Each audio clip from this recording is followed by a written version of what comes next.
Bismillahirrahmanirrahim. Assalamualaikum warahmatullahi wabarakatuh. Sebelumnya, perkenalkan saya atas nama Hajrah Hukman dengan akhiran NIM 033, kelas formasi A2. Baiklah, di sini saya akan menjelaskan atau memaparkan terkait apa itu HIV/AIDS dan bagaimana cara penyebarannya, serta obat-obatan yang diberikan kepada pasien atau penderita HIV/AIDS. Baik, yang pertama itu yaitu terkait definisi HIV. HIV sendiri itu merupakan singkatan dari Human Immunodeficiency Virus. Jika memiliki HIV, maka akan mudah terinfeksi yang merusak sistem kekebalan tubuh dari waktu ke waktu dan dapat menyebabkan AIDS. AIDS yaitu singkatan dari Acquired Syndrome Immunodeficiency. Kondisi ini merupakan tahap akhir dari infeksi HIV ketika sistem kekebalan tubuh menjadi rusak dan terlalu lemah untuk melawan infeksi biasa. Kemudian untuk proses penyebaran virus atau bakteri pada penderita HIV yaitu ketika benda asing atau patogen seperti bakteri dan virus masuk ke tubuh, maka akan menyebabkan infeksi, dan peristiwa ini akan mengaktifkan sistem pertahanan tubuh. Salah satu jenis sel darah putih yang disebut sel T atau limfosit T membantu memperkuat kekebalan respons sistem terhadap infeksi dalam dua cara. Yang pertama itu, sel T pembantu melepaskan senyawa yang menarik sel darah putih lainnya ke lokasi infeksi. Tambahan sel darah putih ini menyerbu bakteri atau virus yang akan menyerang.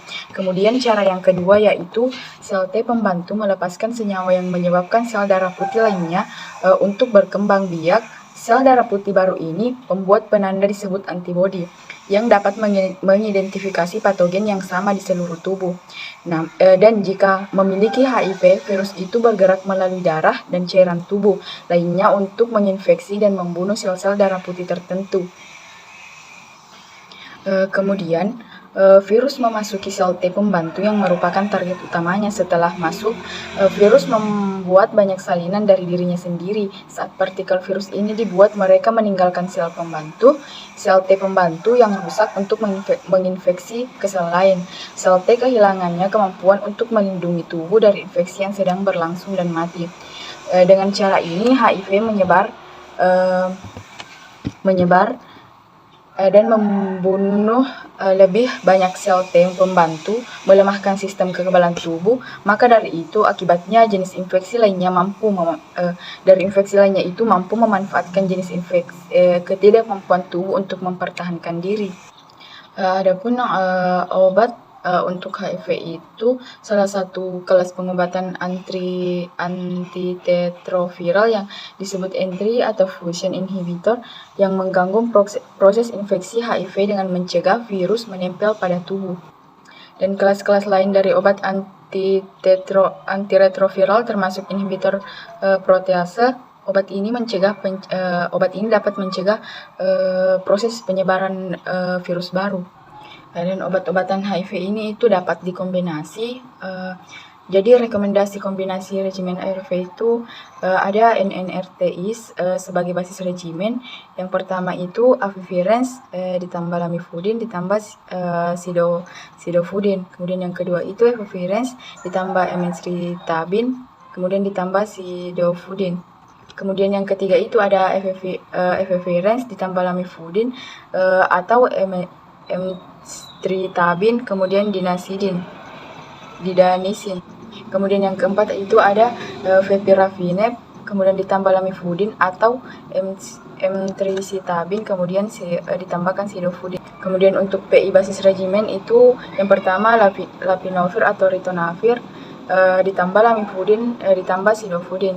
Kemudian yang kedua itu ada amprenavir atau ritonavir ditambah lamivudin atau emtricitabin kemudian ditambahkan sidofudin. Kemudian untuk regimen triple NRTI itu ada yang pertama abacavir ditambah lamivudin ditambah sidofudin. Kemudian yang kedua itu yang ada abacavir ditambah lamivudin dan ditambah tafudin. Kemudian adapun terapi pada ibu hamil yaitu sidofudin monoterapi yang digunakan minggu ke-14 setelah hamil Kemudian regimen sidofudin yang pertama itu sebelum persalinan, sidofudin ini dikonsumsi 100 mg 5 kali per hari. Kemudian yang kedua itu setelah persalinan, continuous infusion 2 mg per kilogram selama 1 jam persalinan. Untuk neonatus 8 jam setelah lahir diberikan. Sidofudin, cara yang paling efektif untuk mencegah infeksi HIV adalah menghindari hubungan seks dan juga menghindari menggunakan obat-obatan terlarang yang menggunakan suntik dan tidak menggunakan berbagai jarum suntik atau tidak menggunakan jarum suntik bekas. Mungkin itu saja yang bisa saya sampaikan atau paparkan terkait HIV/AIDS ini. Lebih dan kurangnya mohon dimaafkan. Assalamualaikum warahmatullahi wabarakatuh. Terima kasih.